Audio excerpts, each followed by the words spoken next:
Shu yerda o'zi 2 grammga aldab o'tdi to'g'risi.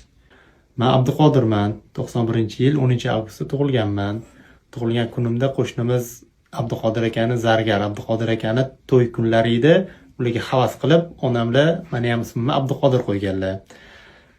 Onamlar niyatlari xolis ekan, 2007-yildan beri zargarlik sohasida ishlab kelyapman. Bilgan bor, bilmagan bor. Hozir sizlar bilan tarozlarning funksiyasini tanishib chiqamiz, aldanib qolmasligingiz uchun. Tarozlarda asosiy aldo mana shunaqa kichkina tarozlarda bo'ladi.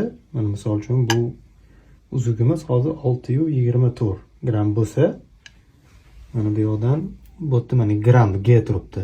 E'tibor bersanglar. Uni bitta bossa, mana bu DWT ga o'tdi. Bunda uje mana buni 4 gram ko'rsatadi. Shu yerda o'zi 2 gramga aldab o'tdi to'g'risi. Buni ko'pchilik bilmaydi-da mana.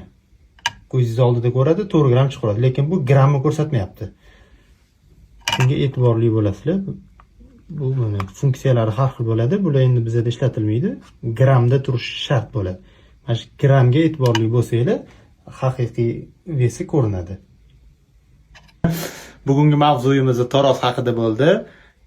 Kimga yana qaysi mavzu kerak bo'lsa, kommentariylarda yozsanglar, qo'ldan kelgancha yoritib beraman. Sog' bo'linglar, rahmat.